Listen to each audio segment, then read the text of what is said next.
ਵਾਹਿਗੁਰੂ ਸਾਹਿਬ ਜੀ।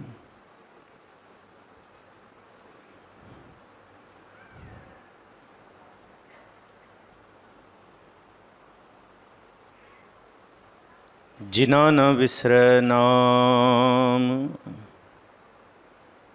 ਸੇ ਕਨੇਹਿਆ, ਭੇਦ ਨਾ ਜਾਨੋ ਮੂਲ ਸਾਈਂ ਜੇ ਵਿਹਾਰ। हम मैले तुम उजल करते, हम निर्गुण तू दाता।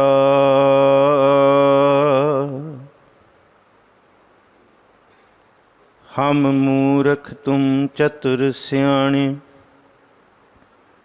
तू सर्व कला का ज्ञाता। माधो हम ऐसे तू ऐसा, हम पापी तुम पाप खंडन। निको ठाकुर देसा, ज्ञान ध्यान किछ कर्म न जाना। सार न जाना तेरी, सब ते वड्डा सतगुर नानक। जिन कल राखी मेरी। सतनाम वाहिगुरु साहिब जीओ। पंच परवान पंच परधान, पंचे पावै दरगह मान। पंचे सोहै दर राजान, पंचा का गुर एक ध्यान। सरबरे कायनात मुजस्मे आबे हयात, शब्द गुरपीरा गहर गंभीरा। बिन शब्द जग बौरानंग। ਸਾਹਿਬ ਸਤਿਗੁਰੂ ਸ੍ਰੀ ਗੁਰੂ ਗ੍ਰੰਥ ਸਾਹਿਬ ਮਹਾਰਾਜ ਜੀ ਦੀ ਪਾਵਨ ਹਜ਼ੂਰੀ ਅੰਦਰ ਸੰਧਿਆ ਵੇਲੇ ਦੇ ਦੀਵਾਨਾਂ ਦੀ ਹਾਜ਼ਰੀ ਭਰਦੇ ਸਨਮਾਨਯੋਗ ਸਤਸੰਗੀ ਜਨੋ, ਬਖਸ਼ੋ ਅਸੀਸ। 15 ਪੌੜੀਆਂ ਦੀ ਵਿਚਾਰ ਸਤਿਗੁਰੂ ਜੀ ਦੀ ਕਿਰਪਾ ਨਾਲ ਆਪ ਸੰਗਤਾਂ ਦੀ ਅਸੀਸਾਂ ਸਦਕਾ ਕੱਲ੍ਹ ਤੱਕ ਕੀਤੀਆਂ ਸਨ। ਅੱਜ 16ਵੀਂ ਪੌੜੀ ਵੱਲ ਇਹ ਸਫ਼ਰ ਆਰੰਭ ਕਰੀਏ। ਕੋਈ ਵੀ ਰਸਨਾ ਵਿਰਵੀ ਨਾ ਰਹੇ। ਗੱਜ ਵੱਜ ਕੇ ਗੁਰੂ ਬਖਸ਼ੀ ਫਤਿਹ ਸਾਂਝੀ ਕਰੋ। ਸਾਰੇ ਆਖੋ ਜੀ ਵਾਹਿਗੁਰੂ ਜੀ ਕਾ ਖਾਲਸਾ ਵਾਹਿਗੁਰੂ ਜੀ ਕੀ ਫਤਿਹ। ਜਿਹੜਾ ਸੁਣ ਕੇ ਮੰਨ ਲੈਂਦਾ ਹੈ, ਫਿਰ ਉਹ ਪਾਰ ਬ੍ਰਹਮ ਪਰਮੇਸ਼ਵਰ ਦੇ ਦਰ 'ਤੇ ਪ੍ਰਵਾਨ ਅਤੇ ਪ੍ਰਧਾਨ ਬਣਦਾ ਹੈ। ਸੱਚੇ ਪਾਤਸ਼ਾਹ ਮਹਾਰਾਜ ਜੀ ਬਹੁਤ ਬਖਸ਼ਿਸ਼ ਬੜੀ ਕਿਰਪਾ ਕਰਦੇ ਨੇ। ਜਿਹਨੇ ਸੁਣਿਆ ਉਹਨੇ ਇਸ ਪਾਰ ਬ੍ਰਹਮ ਪਰਮੇਸ਼ਵਰ ਦੇ ਅਗਮੀ ਗੁਣਾਂ ਦੇ ਸਰੋਵਰ ਨੂੰ ਗਾ ਲਿਆ, ਅਤੇ ਜਿਹਦੇ ਹੱਥ ਵਿੱਚ ਗੁਣਾ ਰੂਪੀ ਆਤਮਕ ਧਿਆਨ, ਆਤਮਕ ਗੁਣ, ਸਬਰ, ਸੰਤੋਖ, ਗਿਆਨ, ਧੀਰਜ, ਦਇਆ, ਇਹ ਵਾਲੇ ਗੁਣ ਰੂਪ ਮੋਤੀ ਪ੍ਰਗਟ ਹੋ ਗਏ।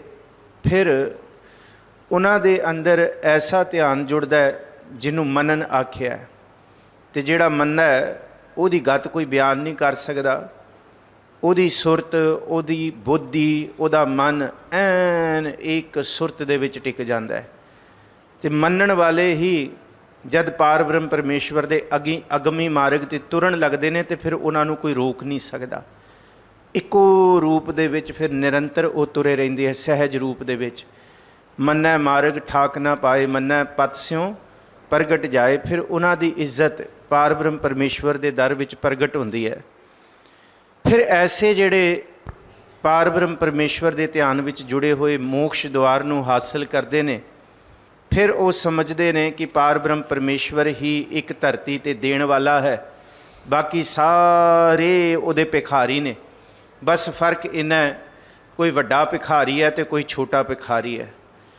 ਮਾਤੜ ਬੰਦਾ 2 ਰੋਟੀਆਂ ਕੱਪੜਾ ਸਿਰ ਢੱਕਣ ਨੂੰ ਕੁੱਲੀ ਮੰਗਦਾ ਹੈ, ਤੇ ਵੱਡਾ ਭਿਖਾਰੀ ਦੇਸ਼ਾਂ ਦੇ ਰਾਜ ਮੰਗਦਾ ਹੈ, ਤਾਕਤਾਂ ਕਰਤਾ ਹੈ। ਭਾਵ ਕਿ ਕੋਈ ਬਾਦਸ਼ਾਹ ਬਣੀ ਬੈਠਾ ਹੈ, ਸਾਰੀ ਭਿਖਾਰੀ। ਪਰ ਜਿਹੜਾ ਮਨਨ ਕਰ ਲੈਂਦਾ ਫਿਰ ਉਹ ਭਿਖਾਰੀ ਨਹੀਂ ਰਹਿੰਦਾ, ਉਹਨੂੰ ਕਰਤਾਰ ਦਾਤਾ ਬਣਾ ਦਿੰਦਾ। ਉਹ ਆਪ ਵੀ ਤਰਦਾ ਹੈ ਤੇ ਗੁਰੂ ਦੀ ਸਿੱਖਿਆ ਨਾਲ ਹੋਰਾਂ ਨੂੰ ਵੀ ਤਾਰਨ ਜੋਗਾ ਹੁੰਦਾ ਹੈ।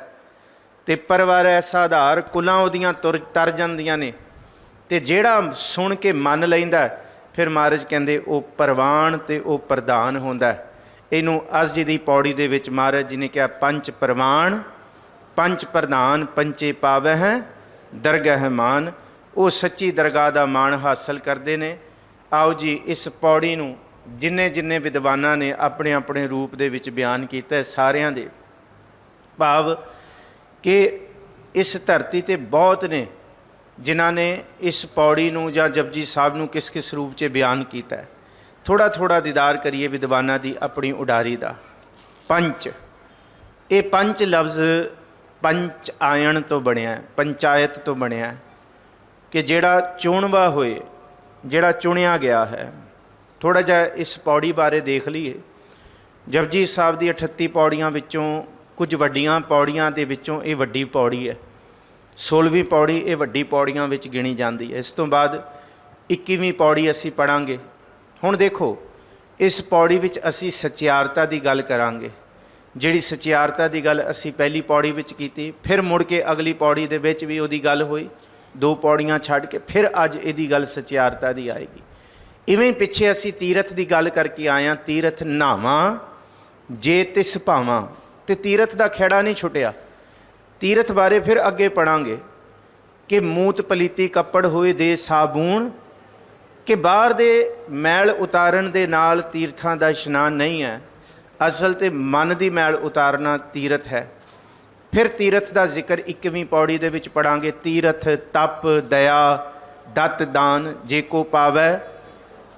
ਫਿਰ ਇਸੇ ਤਰ੍ਹਾਂ ਇਸ ਕਰਕੇ ਜਪਜੀ ਸਾਹਿਬ ਇੱਕ ਨੈਕਸਸ ਹੈ, ਇੱਕ ਪੌੜੀਆਂ ਦਾ ਐਸਾ ਰੂਪ ਹੈ ਜਿਹੜਾ ਇੱਕ ਦੇ ਨਾਲ ਦੂਸਰਾ ਜੁੜਿਆ ਹੋਇਆ। ਇਟਸ ਹਾਰਬਿੰਜਰ। ਇੱਕ ਪੌੜੀ ਦੂਸਰੀ ਪੌੜੀ ਦੇ ਨਾਲ ਮਿਲਦੀ ਹੈ, ਰਲਦੀ ਹੈ। ਜਿਸ ਤਰ੍ਹਾਂ ਬਾਹਰੋਂ ਕੋਈ ਪੌੜੀਆਂ ਬਣਾਓ ਤੇ ਇੱਕ ਸਟੈਪ ਦੇ ਵਿੱਚੋਂ ਹੀ ਦੂਸਰਾ ਨਿਕਲਦਾ, ਦੂਸਰੇ 'ਚੋਂ ਤੀਸਰਾ। ਇਵੇਂ ਇਹ ਜਪਜੀ ਸਾਹਿਬ ਦੀ ਖੂਬਸੂਰਤੀ ਹੈ।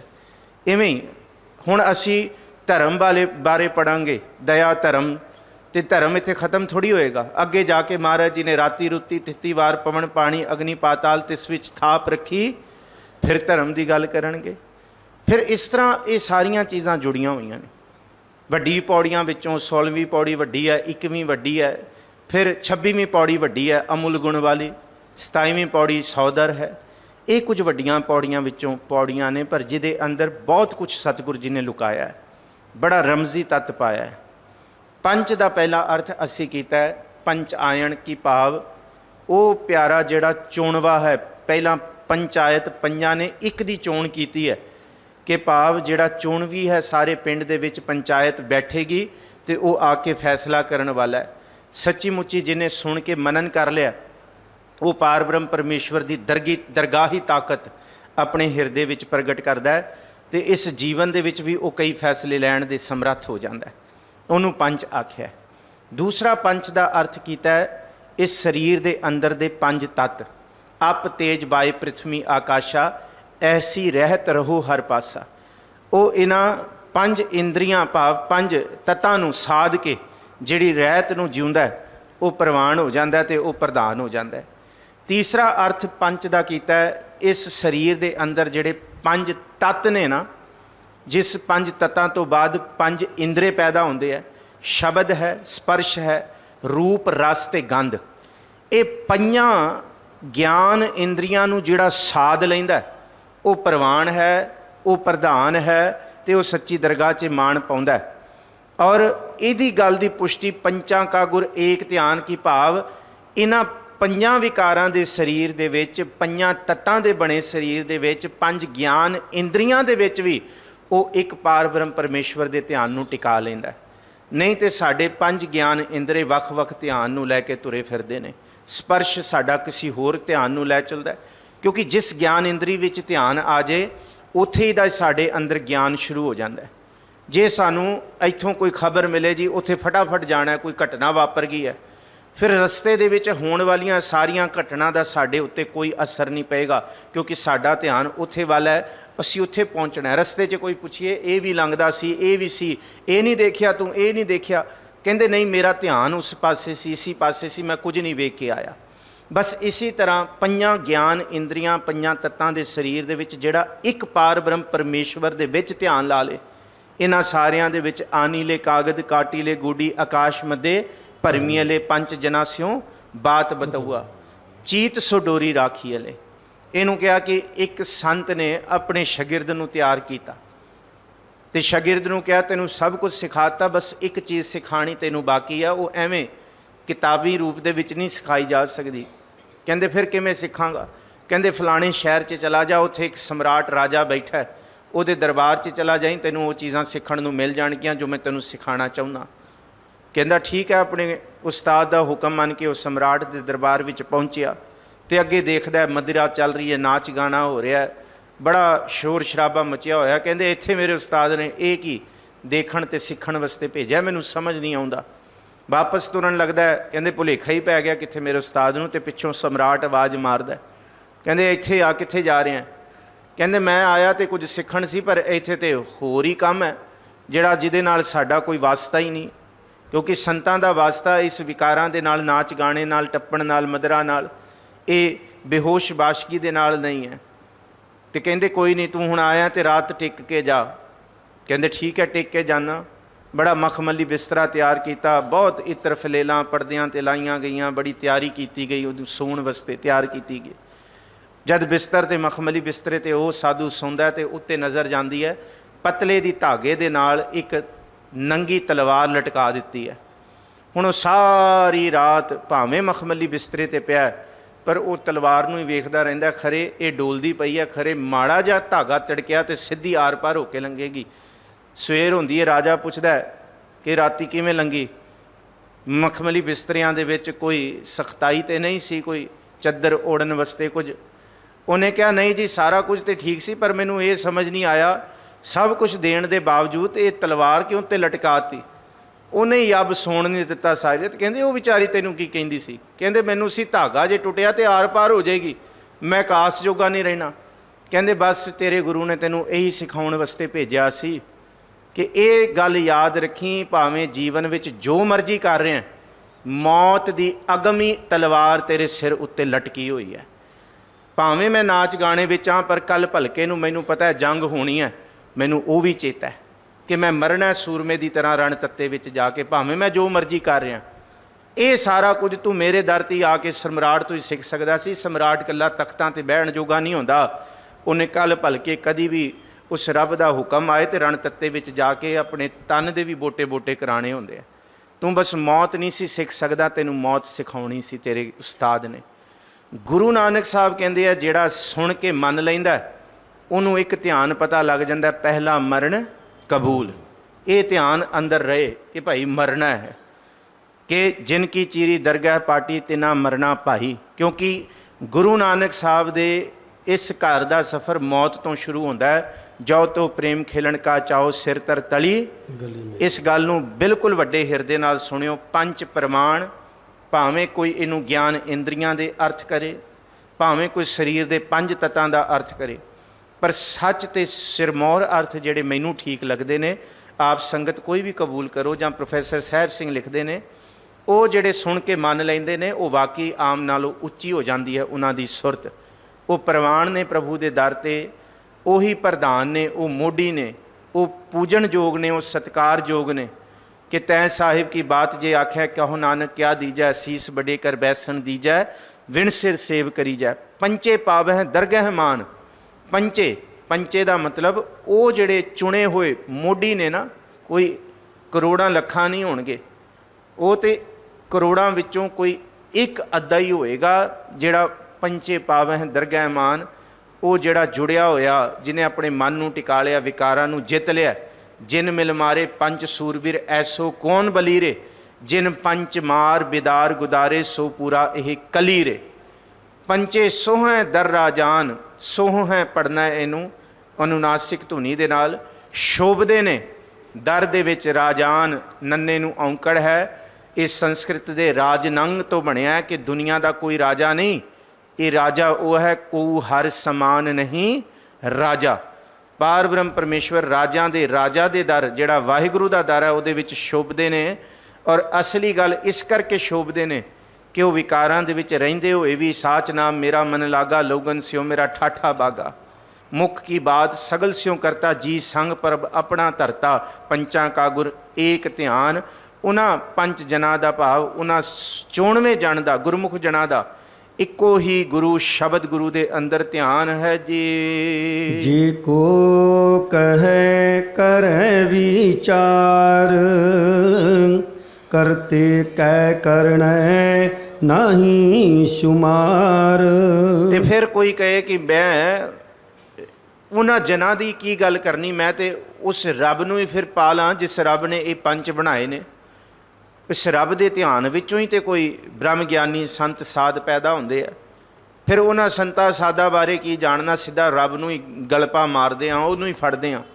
ਜੇ ਕੋ ਕਹੈ ਕਰੈ ਵਿਚਾਰ, ਕੋਈ ਰੱਬ ਬਾਰੇ ਵਿਚਾਰ ਕਰਨਾ ਸ਼ੁਰੂ ਕਰੇ ਕਿ ਲੈ ਅਸੀਂ ਵੀ ਬਣ ਜਾਂਦੇ ਹਾਂ ਫਿਰ, ਕਿ ਸੁਣ ਗੱਲਾਂ ਆਕਾਸ਼ ਕੀ ਕੀਟਾਂ ਆਈ ਰੀਸ। ਅਸੀਂ ਵੀ ਵਿਚਾਰ ਕਰਕੇ, ਅਸੀਂ ਵੀ ਸੁਣ ਕੇ ਮੰਨ ਕੇ। ਮਹਾਰਾਜ ਕਹਿੰਦੇ ਇਵੇਂ ਕੋਈ ਅਹੰਕਾਰ ਰੂਪ ਦੇ ਵਿੱਚ ਕੋਈ ਵਿਚਾਰ ਕਰਨਾ ਚਾਹੇ ਕਿ ਉਹਦੀ ਵਿਚਾਰ ਨਹੀਂ ਹੋ ਸਕਦੀ। ਕਰਤੇ ਕੈ ਕਰਣਾ ਨਾ ਹੀ ਸ਼ੁਮਾਰ। ਕਰਤੇ ਕਰਤਾ ਹੈ ਵਾਹਿਗੁਰੂ, ਓਮਨੀਪੋਟੈਂਟ, ਓਮਨੀ ਪ੍ਰੈਜ਼ੈਂਟ, ਕ੍ਰੀਏਟਰ, ਜਿਹੜਾ ਸਭ ਕੁਝ ਬਣਾਉਣ ਵਾਲਾ ਹੈ। ਕੈ ਕਰਣਾ ਉਹਦੇ ਜਿਹੜੀ ਕੀਤੀ ਹੋਈ ਕੁਦਰਤ ਹੈ। ਕਰਨਾ ਦਾ ਮਤਲਬ ਉਹਦਾ ਬਣਾਇਆ ਹੋਇਆ, ਉਹਦੀ ਕਿਰਤ ਹੈ। ਨਾ ਹੀ ਸ਼ੁਮਾਰ, ਉਹ ਇੰਨੀ ਬੇਸ਼ੁਮਾਰ ਹੈ ਜਿਹਦਾ ਕੋਈ ਮਤ, ਕੋਈ ਸੁਰਤ, ਕੋਈ ਕਲਮ, ਕੋਈ ਜ਼ੁਬਾਨ, ਇੱਥੋਂ ਤੱਕ ਸਾਰੇ ਵੀ ਇਕੱਠੇ ਹੋ ਜਾਣ ਅੰਤ ਨਹੀਂ ਪਾ ਸਕਦੇ ਜੀ। ਕਿਵੇਂ ਨਹੀਂ ਅੰਤ ਪਾ ਸਕਦੇ, ਅੱਗੇ ਸੁਣੋ ਜੀ। ਧੌਲ ਧਰਮ ਦਇਆ ਕਾ ਪੂਤ, ਸੰਤੋਖ ਥਾਪ ਰੱਖਿਆ ਜਿਨ ਸੂਤ। ਵਿਸ਼ਰਾਮ ਧਿਆਨ ਰੱਖਿਓ, ਜਿਵੇਂ ਭਾਈ ਸਾਹਿਬ ਪੜ੍ਹ ਰਹੇ ਨੇ ਉਵੇਂ ਹੀ। ਧੌਲ ਧਰਮ ਦਇਆ ਕਾ ਪੂਤ, ਸੰਤੋਖ ਥਾਪ ਰੱਖਿਆ ਜਿਨ ਸੂਤ। ਇੱਥੇ ਵਿਸ਼ਰਾਮ। ਧੌਲ, ਧੋਲ ਨਹੀਂ ਪੜ੍ਹਨਾ, ਧੌਲ ਔ ਦੀ ਆਵਾਜ਼ ਹੈ। ਇਹਨੂੰ ਘਨੋੜਾ ਕਹਿੰਦੇ ਹੈ, ਘਨੋੜਾ ਔ। ਦੇਖੋਗੇ ਤੁਸੀਂ ਉਹ ਦੀ ਮਾਤਰਾ ਦੇ ਥੱਲੇ ਔ ਪਿਆ ਹੋਇਆ, ਟਿੱਪੀ ਟਾਈਪ ਪਈ ਹੋਈ ਹੈ, ਇਵੇਂ ਔ ਬਣਦਾ। ਧੌਲ ਧਰਮ ਦਇਆ ਕਾ ਪੂਤ। ਧੌਲ ਕਹਿੰਦੇ ਆ ਜੀ ਧਵਲ, ਬਲਦ, ਚਿੱਟਾ ਬਲਦ ਜਿਹਦੇ ਉੱਤੇ ਧਰਤੀ ਖੜੀ ਹੈ। ਇਹ ਪ੍ਰਚਲਿਤ ਸੀ ਹਜ਼ਾਰਾਂ ਸਾਲਾਂ ਤੋਂ ਕਿ ਧਰਤੀ ਬਲਦ ਦੇ ਸਿੰਘ ਉੱਤੇ ਖੜੀ ਹੈ।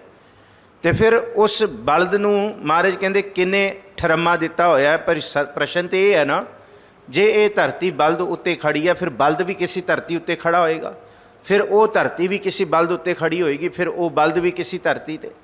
ਫਿਰ ਮਹਾਰਾਜ ਕਹਿੰਦੇ ਮੈਨੂੰ ਅੰਤਮ ਵਿਚਾਰ ਦੇਖੋ, ਦੱਸੋ ਕਿ ਜਿਹੜੀ ਸਾਰੀਆਂ ਧਰਤੀਆਂ ਖੜੀਆਂ ਨੇ ਬਲਦਾਂ ਉੱਤੇ, ਫਿਰ ਆਖਰੀ ਬਲਦ ਕਿਹਦੇ ਉੱਤੇ ਖੜਾ ਹੈ? ਮਹਾਰਾਜ ਕਹਿੰਦੇ ਕੋਈ ਬਲਦ ਨਹੀਂ ਹੈ। ਜੇ ਧਰਤੀ ਟਿਕੀ ਹੋਈ ਹੈ ਤੇ ਪਾਰ ਬ੍ਰਹਮ ਪਰਮੇਸ਼ਵਰ ਦੀ ਦਇਆ ਦੇ ਵਿੱਚੋਂ ਨਿਕਲਿਆ ਜਿਹੜਾ ਧਰਮ ਹੈ ਨਾ, ਧਰਮ ਦੀ ਮਰਿਆਦਾ ਦੇ ਵਿੱਚ ਇਹ ਧਰਤੀ ਟਿਕੀ ਹੋਈ ਹੈ। ਇਹ ਧਰਮ ਦੀ ਮਰਿਆਦਾ ਹੀ ਇਸ ਧਰਤੀ ਨੂੰ ਟਿਕਾ ਸਕਦੀ ਹੈ। ਭਾਵੇਂ ਪਾਪ ਕਰਨ ਵਾਲੇ ਕਰੋੜਾਂ ਪੈਦਾ ਹੋ ਜਾਣ, ਕੋਈ ਇੱਕ ਧਰਮ ਦੀ ਮਰਿਆਦਾ ਕਮਾਉਣ ਵਾਲਾ ਹੋ ਜਾਏਗਾ ਨਾ, ਉਹ ਵੀ ਇਸ ਧਰਤੀ ਨੂੰ ਟਿਕਾ ਦੇਗਾ ਕਰੋੜਾਂ ਦੇ ਮੁਕਾਬਲੇ। ਕਰੋੜਾਂ ਪਾਪ ਕਰਨ ਵਾਲੇ ਹੋ ਜਾਣ, ਇੱਕ ਧਰਮ ਕਮਾਉਣ ਵਾਲਾ ਵੀ ਧਰਤੀ ਨੂੰ ਟਿਕਾ ਸਕਦਾ ਹੈ। ਇਹਨੂੰ ਮਹਾਰਾਜ ਕਹਿੰਦੇ ਧੌਲ ਕਿ ਧਵਲ ਨਹੀਂ ਹੈ, ਧਰਮ ਹੈ, ਧਰਮ ਦੀ ਮਰਿਆਦਾ। ਧਰਮ ਦੀ ਮਰਿਆਦਾ ਕੀ ਹੈ? ਜਿਹੜੀ ਪਾਰ ਬ੍ਰਹਮ ਪਰਮੇਸ਼ਵਰ ਨੇ ਬਣਾਈ। ਦਇਆ ਕਾ ਪੂਤ, ਜਿਹੜੀ ਦਇਆ ਵਿੱਚੋਂ ਪੈਦਾ ਹੋਈ ਹੈ। ਰੱਬ ਨੇ ਪਹਿਲਾਂ ਦਇਆ ਧਰੀ ਹੈ ਤੇ ਫਿਰ ਧਰਮ ਦਿੱਤਾ। ਅਸੀਂ ਕਹੀਏ ਧਰਮ, ਮਹਾਰਾਜ ਕਹਿੰਦੇ ਜਿਹਦੇ ਅੰਦਰ ਦਇਆ ਨਹੀਂ ਉਹਦੇ ਅੰਦਰ ਧਰਮ ਪੈਦਾ ਹੀ ਨਹੀਂ ਹੋ ਸਕਦਾ। ਔਰ ਧਰਮ ਦਇਆ ਤੋਂ ਬਿਨਾਂ ਚੱਲਦਾ ਹੀ ਨਹੀਂ। ਤਾਈਓ ਸਤਿਗੁਰੂ ਜੀ ਨੇ 1699 ਦੀ ਧਰਤੀ 'ਤੇ 1699 ਦੀ ਵਿਸਾਖੀ 'ਚ ਆਨੰਦਪੁਰ ਸਾਹਿਬ, ਕੇਸਗੜ੍ਹ ਸਾਹਿਬ ਦੀ ਧਰਤੀ ਤੋਂ ਆਵਾਜ਼ ਮਾਰੀ ਸੀ ਤੇ ਸਭ ਤੋਂ ਪਹਿਲਾਂ ਦਇਆ ਹੀ ਆਈ ਸੀ। ਲਾਹੌਰ ਦੀ ਧਰਤੀ 'ਤੇ ਜਿੱਥੇ ਦਇਆ ਦਾ ਜ਼ਿਕਰ ਨਹੀਂ ਸੀ, ਮਹਾਰਾਜ ਕਹਿੰਦੇ ਵਾਹ ਮੈਂ ਆਵਾਜ਼ ਮਾਰੀ ਤੇ ਦਇਆ ਰਾਮ ਖੜਾ ਹੋਇਆ। ਉਹ ਧਰਤੀ ਜਿਹੜੀ ਲਾਹੌਰ ਸ਼ਹਿਰ ਜ਼ਹਿਰ ਕਹਿਰ ਸਵਾ ਪਹਿਰ, ਜਿੱਥੇ ਦਇਆ ਨਹੀਂ ਸੀ, ਅੱਜ ਉਸੀ ਧਰਤੀ ਤੋਂ ਦਇਆ ਖੜੀ ਹੋਈ। ਦੂਸਰੀ ਆਵਾਜ਼ ਮਾਰੀ ਤੇ ਫਿਰ ਧਰਮ ਆਇਆ, ਧਰਮਦਾਸ ਆਇਆ। ਮਹਾਰਾਜ ਕਹਿੰਦੇ ਵਾਹ ਦਿੱਲੀ ਹਸਤਨਾਪੁਰ, ਜਿੱਥੇ ਸਦਾ ਹੀ ਰਾਜ ਦੀ ਗੱਲ ਹੋਈ ਹੈ, ਧਰਮ ਦਾ ਕੁੰਡਾ ਕਦੀ ਨਹੀਂ ਉੱਥੇ ਟਿਕਿਆ, ਧਰਮ ਨੂੰ ਉਖਾੜ ਕੇ ਸੁੱਟਿਆ। ਇੱਥੇ ਸ਼ਰਮਦ ਵਰਗੇ ਫਕੀਰ ਨੂੰ ਵੀ ਮਾਰ ਦਿੱਤਾ। ਇੱਥੇ ਹਰ ਬਾਦਸ਼ਾਹ ਨੇ ਆ ਕੇ ਆਪਣਾ ਝੰਡਾ ਝੁਲਾਇਆ ਤੇ ਕੁਫਰ ਤੋਲਿਆ ਇਸ ਧਰਤੀ ਤੇ।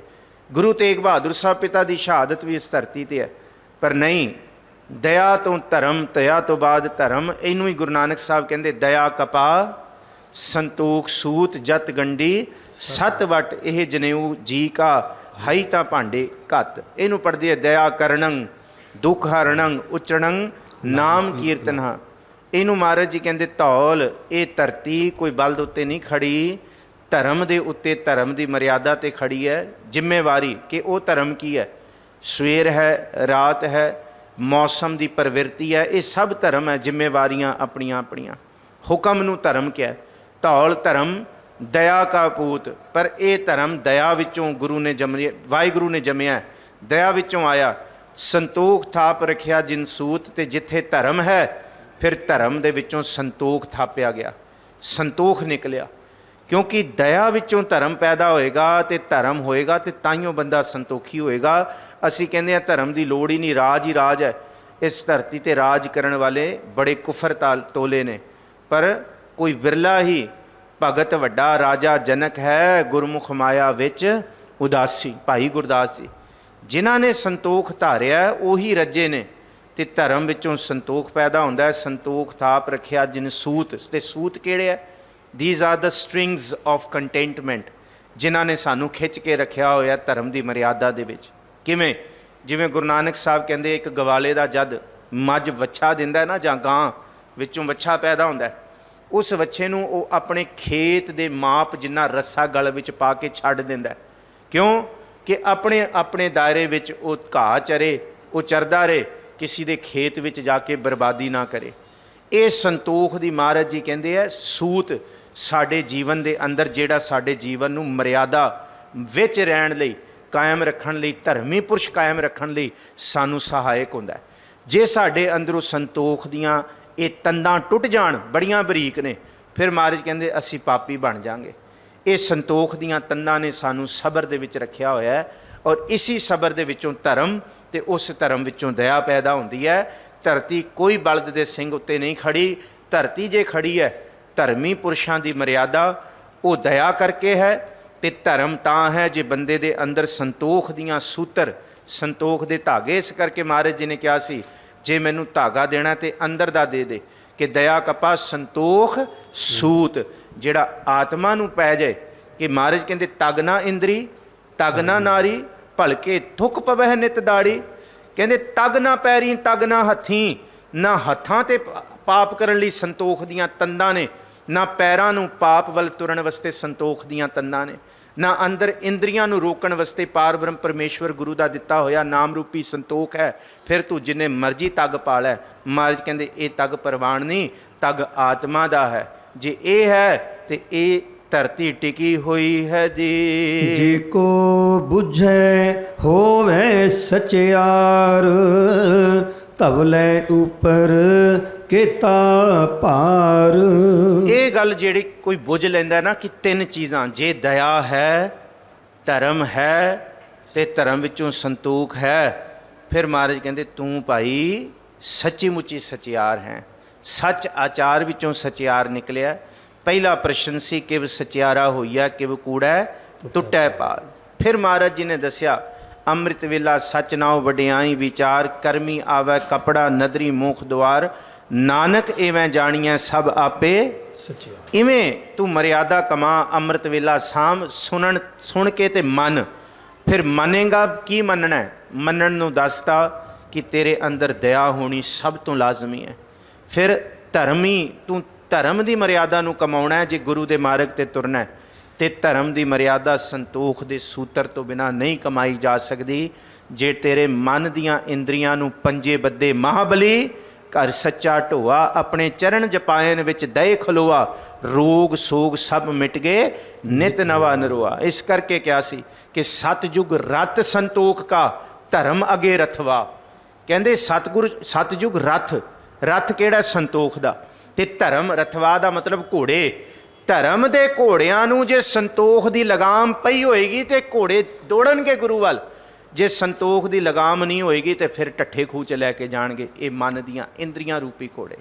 इस करके महाराज कहते जिन्हें दया धर्म ते संतोख कमा लिया, जिन्हें इस गल नूं बुझ लिया, महाराज कहते मेरे वास्ते उही सच आचार दा बंदा है। धर्मी कपड़े पाउण वाला सचियारा नहीं, मेरी तरह मूँह तो बेलोड़ियां धर्म दियां फोकियां गल्लां करन वाला सचियार नहीं। दया धर्म ते संतोख कमाउण वाला जे को बुझै होवै सचियार, वो सचियार है कि धवलै उपर केता भार, कि ये भार धौले उत्ते नहीं है कि बलद उत्ते नहीं। फिर दसो आखिरी बलद किते उत्ते खड़ा है? जे ये धरती टिकी है ते धर्म दे उत्ते ही टिकी है जी। धरती होर परै होर होर, तिस ते भार तलै कवन जोर। थोड़ा जिहा भाई साहब ने पिछली तुक पढ़दियां इशारा भी कीता सी, सानू भी ਸਿੰਘ ਸਾਹਿਬ होरां ने इनू इशारा करके पढ़न नू किहा सी कि जद ये वाली तुक पढ़ांगे धवलै उपर केता भार, इनू क्वेश्चन मार्क वाली रूप च ही पढ़ीए असी कि जे असी धर्म की दया की ते संतोख की गल कर आए हाँ, फिर इनू पाठ करन लग्यां भी इवें पढ़ीए धवलै उपर केता भार। इनू एवें पढ़ीए कि धौल धर्म दया का पूत, संतोख थाप रखिया जिन सूत, जे को बुझै होवै सचियार धवलै उपर केता भार। कि बई धौल उत्ते फिर धौल किहदे उत्ते खड़ा है ते दसो ना। जे धरती बलद उत्ते है फिर बलद किहदे उत्ते है? नहीं, ये बलद नहीं, ये बलद एक मैटाफर लिया, ये बलद है धर्म की मर्यादा। ये उत्ते ये धरती खड़ी है क्योंकि धरती होर परै होर होर। जे एक धरती बलद उत्ते खड़ी है फिर वो बलद धरती उत्ते खड़ा है, फिर वो धरती बलद ते खड़ी है। इस तरह तो किनियां ही धरतियां हो गईयां। धरती होर परै होर होर, तिसते भार तलै कमन जोर। फिर दसो जेड़े बलद खड़े ने वो फिर किहदे भार ते खड़े ने? ये कोई चिट्टा बलद नहीं है जिहड़ा धरती नूं सांभी बैठा है। ये पार ब्रह्म परमेश्वर की मर्यादा है। विचे धरती विचे पानी, विच काष्ठ अगन धरीजै, बकरी सिंह इकत्तै थाए राखै, मन हर जप भरम भौ दूर कीजै। ये जिहड़ा बलद दा भरम है ना, ये प्राणी बंदे वाहिगुरू दे सिमरन विचों दूर होएगा, इवें कथा कहानियां विचों दूर नहीं होना। मैनू दस फिर वो किहड़े भार ते खड़ियां ने जे? जी जात रंगा के नाम, सबना लिखिया वड़ी कलाम। फिर इस धरती की बात सुनो। इस धरती उत्ते किन्ने ही जी बनाए ने, अंडज जेरज सेतज उत्पुज, चार तरह के इत्थे जी ने। चारे खाणियां ने ते चारे बाणियां ने इत्थे।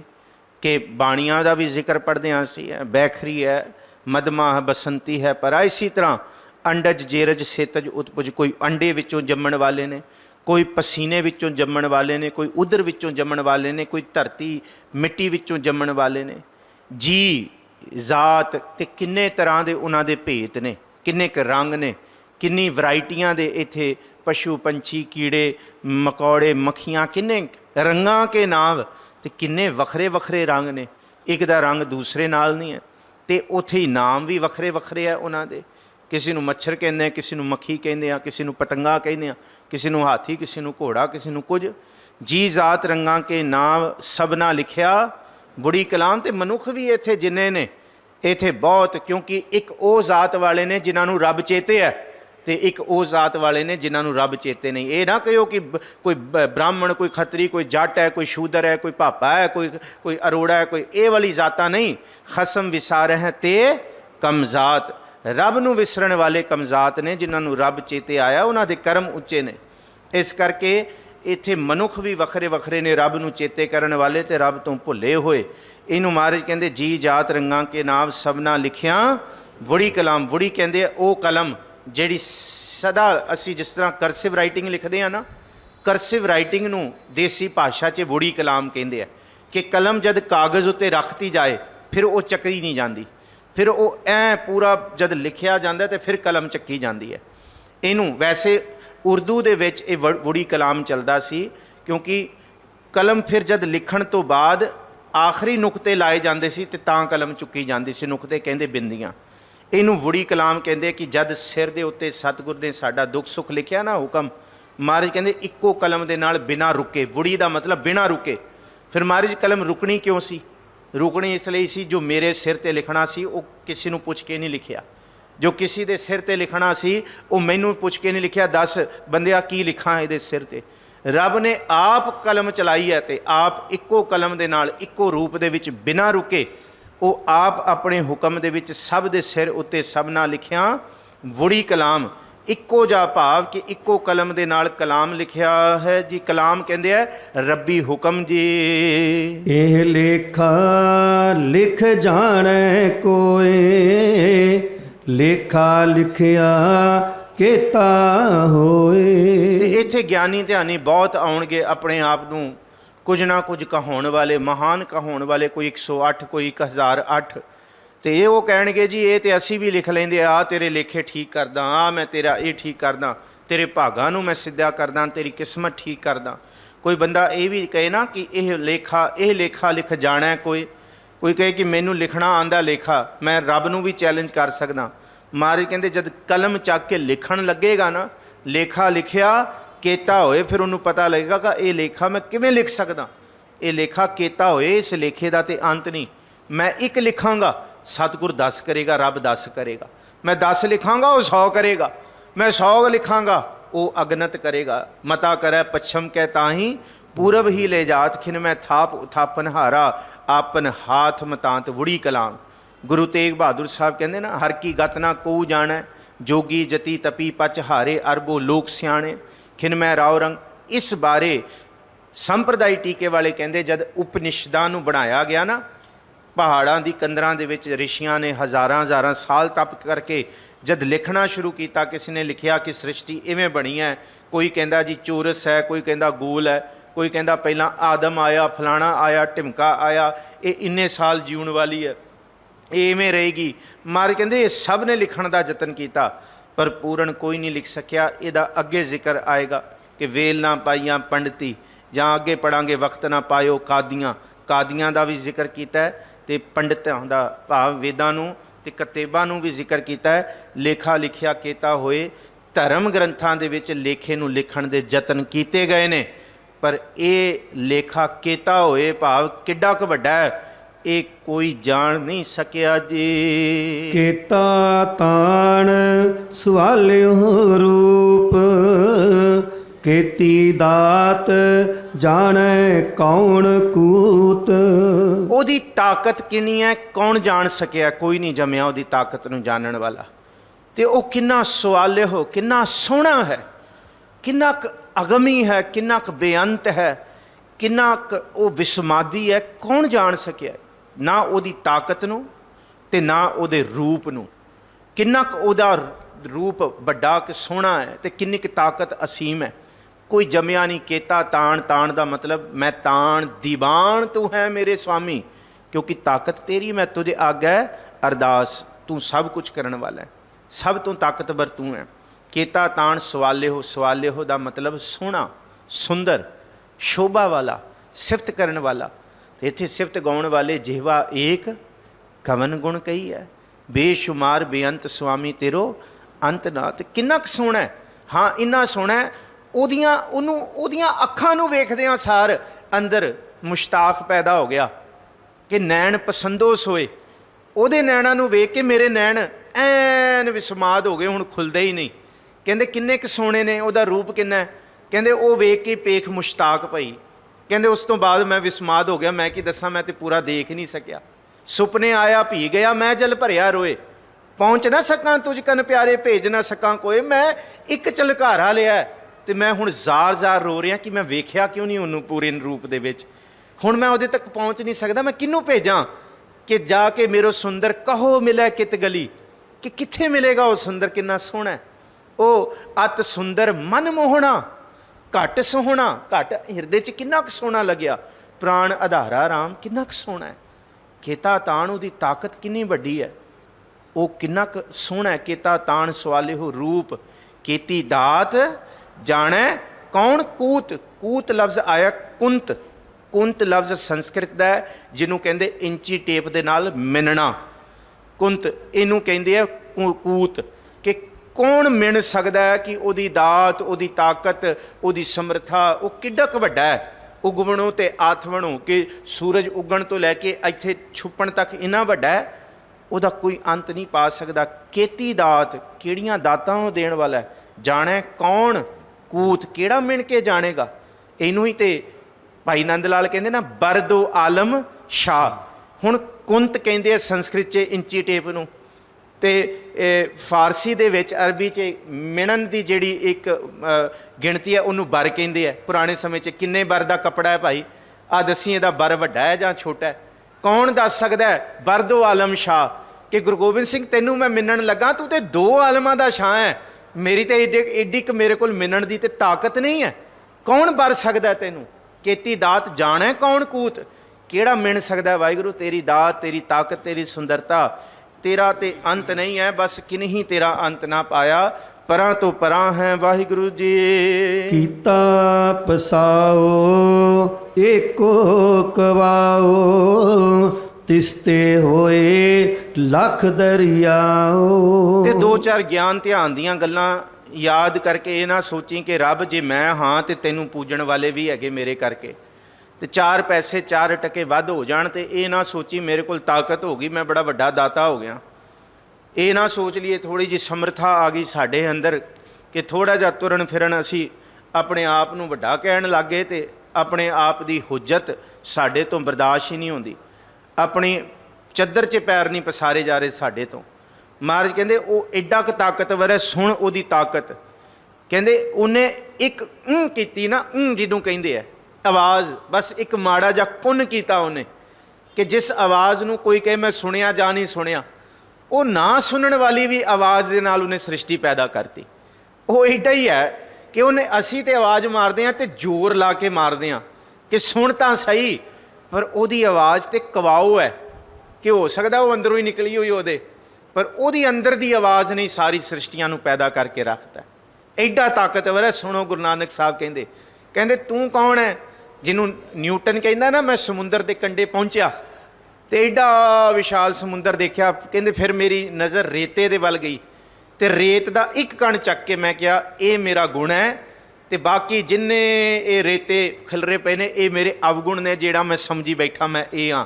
ਇੰਨਾ ਕੁ ਗੁਣ ਹੈ, ਇੰਨਾ ਕੁ। ਏਕ ਨਾ ਭਰੀਆ ਗੁਣ ਕਰ ਧੋਵਾਂ। ਤੇ ਰੱਬ, ਤੇ ਕਹਿੰਦੇ ਰੇਤ ਦੇ ਕਣੇ ਰੱਬ ਦਾ, ਸਮੁੰਦਰ ਦਾ ਕੋਈ ਅੰਤ ਪਾ ਸਕਦੇ ਨੇ? ਉਹ ਤੂੰ ਸਮੁੰਦਰ ਹੈ, ਤੂੰ ਠਾਕਰੋ ਬੈਰਾਗਰੋ ਮੈਂ ਜੇਹੀ ਘਣ ਚੇਰੀ ਰਾਮ, ਤੂੰ ਸਾਗਰੋ ਰਤਨਾਗਰੋ ਹਾਂ ਸਾਰ ਨਾ ਜਾਣਾ ਤੇਰੀ ਰਾਮ। ਸਾਰ ਨਾ ਜਾਣਾ ਤੂੰ ਵੱਡ ਦਾਣਾ, ਕਰ ਮਿਹਰਮਤ ਸਾਈਂ, ਮੇਰੇ ਤੇ ਤਰਸ ਕਰ।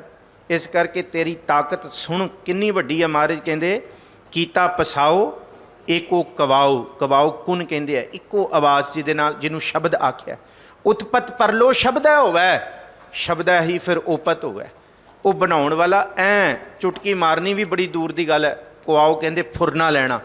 ਅਸੀਂ ਫੁਰਨਾ ਲੈਣ ਨੂੰ ਕਿੰਨਾ ਸਮਾਂ ਲਾਉਂਦੇ ਹਾਂ, ਸੈਂਕੜੇ ਫੁਰਨੇ ਅਸੀਂ ਸੈਕਿੰਡਾਂ ਵਿੱਚ ਲੈ ਸਕਦੇ ਹਾਂ ਜੀ। ਸੱਚ ਇਹ ਹੈ, ਫੁਰਨਿਆਂ ਦਾ ਸੰਸਾਰ।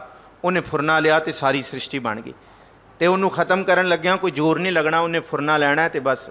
ਉਤਪਤ ਵੀ ਕਰਨ ਵਾਲਾ ਤੇ ਪਰਲੋ ਵੀ ਕਰਨ ਵਾਲਾ ਉਹੀ ਹੈ। ਕੀਤਾ ਪਸਾਓ ਏਕੋ ਕਵਾਓ, ਤਿਸਤੇ ਹੋਏ ਲੱਖ ਦਰਿਆਓ। ਐਡਾ ਤਾਕਤਵਰ ਹੈ, ਲੱਖਾਂ ਦਰਿਆਵਾਂ ਨੂੰ ਇੱਕ ਖਿੰਨ ਵਿੱਚ ਪੈਦਾ ਕਰਨ ਵਾਲਾ ਹੈ ਜੀ। ਕੁਦਰਤ ਕਵਣ ਕਹਾ ਵਿਚਾਰ, ਵਾਰਿਆ ਨ ਜਾਵਾਂ ਏਕ ਵਾਰ।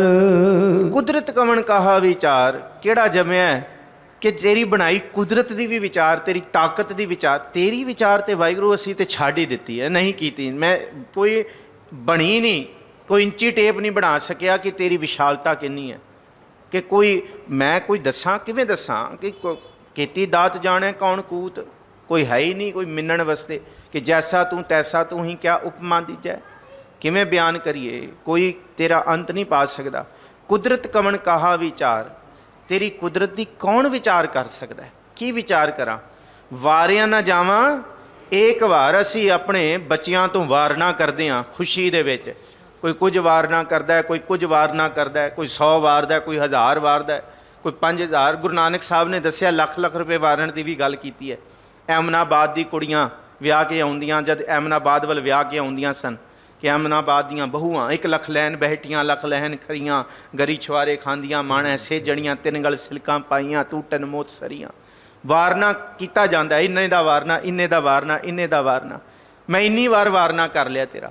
गुरु नानक साहब कहते तेरी कुदरत तो वाहिगुरू कोई बंदा इस धरती ते जिन्ना मर्जी ज्ञानी ध्यानी हो जाए, सारी उम्रां ला ले, जाको जति तपी भी हो जाए, जाको मुन ध्यान तरह फिरत सगल जुग, कबहू को कू पावै आत्म प्रगास को, वेद बाणी सहित बिरंच जस गावै जाको, शिव मुन गह न तजात कबलास को। कहते जाको जोगी जति सिद्ध साधक अनेक तप जटा जूट भेक किए फिरत उदास को। जे कोई ये भी कर ले ना देवतियां दर्शन के ताई दूख भूख तीरथ किए, ये भी कर ले तां भी पार ब्रह्म परमेश्वर तेरा एक वारी भी वारना नहीं हो सकता। कि किसी ने एक वारी भी तेरा वारना किया होए कि एक वारी जान लिया होए तू कितना वड्डा है, इक्को वारी घट्टो एक घट एक वारी जान लिया होए। महाराज कहते नहीं, कुदरत कवन कहा विचार, कौन कह सकता है वारिया ना जावा, एक वार इक्को वार भी नहीं कोई तेरे ते वारना कर सकता। अपना आप वारना होंदा है कि मैं बलहार हो गया, कि मैं वारता वाह मैं खुश, किन्ना क मैं वारा, मैं वार ही नहीं सकता, एक वार भी नहीं। जो तुद भावै सरवण करो जी, जो तुद पावै साई भलीकार, तू सदा सलामत निरंकार। इस पौड़ी का शिखर है कि जेड़ा सुन के मनन करता है फिर उन्होंने कोई रोक नहीं सकता, किसी मार्ग ते ठाक नहीं, वो आपली अवस्था ते पहुँचता है। वो नाथ वाली अवस्था वालू ध्यान दी अवस्थावां भी प्राप्त करता है, पर प्राप्त करके वो कहता कुछ मैं प्राप्त किया, कहते नहीं मैं यही प्राप्त किया कि वारिया ना जावा एक वार। मैं उही पंच बनता है जिहड़ा आप भी तरदा है ते परिवारां कुल्लां नूं भी तारदा है, होरां नूं भी सिक्ख्या दिंदा है, पर वो मान नहीं करता। बस वो पार ब्रह्म परमेश्वर दे अगमी हुक्म नूं वेख के ये कहंदा है जो तुद भावै साई भलीकार। सवेरे भी गाथा कीती सी, एक राजे दे नाल सेवक सी, मैं दोबारा दोहरा रहा, मैनूं खिमा बख्शिओ। सेवक अपने राजे नूं बेहद प्यार करता सी ते राजा भी सेवक नूं बेहद प्यार करता सी, बहुत वारना करते सी एक दूसरे ते। एक दिन राजा अपने बगीचे च घूम रहा तो पिछों सेवक आ गया, तो राजन ने कहा ओ सेवक देख ये इस रुख ते बेमौसमी फल किवें आ गया, एक कमाल हो गई, ये तो मौसम नहीं है इस फल का, तोड़ खां खाइए इनू। तो उस सेवक ने तोड़ के दो फाड़ किए, तो एक फाड़ राजन लिए फड़ लिया, तो एक फाड़ जिहड़ा अद्धा सी वो खाण लग गया। वो खा लिया, राजन ने पकड़िया, कहते ये विचों होर मैनू दे दे राजन। वो होर लै लिया, वो कहता होर दे दे, सेवक ने होर देता, सेवक ने होर लै लिया, राजन ने देता। जब एक फाड़ी बाकी रह गई तो कहता ये भी दे दे। राजन कहता तू भुखा है कि सारा खा जाएगा, मेरा हिस्सा तो रख, तू तेनू सारा देता एक हिस्सा, कहते नहीं ये भी खा लैण दे। वो राजा खो के मूँह च पाउंदा ते वो जहर वर्गा कौड़ा हुंदा है, तो थुकदा उन्होंने। कहते सेवक तू किवें खाई जा रहे इनू? कहते मैं इसलिए खा रहा सी कि राजन तेरे मूँह तक एक कौड़ा बिल्कुल भी ना जाए, मैं सारा खा जा। कहते यदी कादी तेरे ते कोई मैं कोई सज़ा थोड़ी लाई, तेनू एक कौड़ा नहीं लग्या? कहते नहीं राजन, अज तक किन्ने करोड़ां मिठे पदार्थ तू इस हत्थां तो खिलाए ने, किन्ना कुछ मेवे किन्ना कुछ दिता है, कदी मैं मत्थे ते वट थोड़ी पाया, मैं तो खुश होकर खादा रहा। अज जे तू अज कौड़ा फल तेरे हत्थों मेरे कोल आ गया, जे मैं अज मत्थे ते वट पा लेंदा फिर तो मैं त्रिग होंदा, क्योंकि मैनू पता है तू ही राजन है, तू सुख देने वाला है, तो तू दुख इक्को ही हथ है वाहिगुरू दा। सुख देने वाला भी वो है तो दुख देने वाला भी वो है, ओजड़ पाउण वाला भी वो है तो रस्ते पाउण वाला भी वो है। जे ओजड़ पा दे तो मत्थे ते वट नहीं, क्योंकि रस्तियां ते पाउण वाला वो है। जे कुछ खो ले तो मत्थे ते वट नहीं, देण वाला भी वो है। किन्ना कुछ दिता, जे मिठे पदार्थ दिंदा, जे कड़वा एक देता नहीं। जेड़ा पंच हो गया ना, जेड़ा प्रधान हो गया, समझ गया, वो सिर झुका के उस हुक्म नूं सदा ही नमस्कार करके कहता है जो तुद भावै साई भलीकार, तू सदा सलामत निरंकार। वाहिगुरू तू मेरे कहण नाल वड्डा छोटा नहीं होना, तू जिवें है तू सदा ही ओहो जा रहना है। सलामत का मतलब ओहो जही इक्को जा, ना वधना है ते ना घटना है, क्योंकि तू निरअंकार है। भुलां चुकां दी खिमा बख्शिओ जी। इस पौड़ी दी विचार करदिआं, बाणी दी विचार करदिआं, होर गाथावां करदिआं बेअंत भुलां गलतियां, जिन्हों किसी नूं कोई गल नहीं भाई वो छड्ड देना। गुरु दे शब्द की गल हिरदे वसाईए जी। श्री गुरु ग्रंथ साहब जी का धन्नवाद, भाई साहब होरां दा, आप संगतां दा बहुत बहुत धन्नवाद है जी। सारे आप प्यार बख्श रहे हो, सिर ते मेर भरिया हथ रखो, असीसां बख्शो, आप संगतां दी होर सेवावां रज के कर सकीए जी। भुलां चुकां दी खिमा है जी। सारे फतेह बुलाओ, आखो जी वाहिगुरू जी का खालसा ਵਾਹਿਗੁਰੂ ਜੀ ਕੀ ਫਤਿਹ।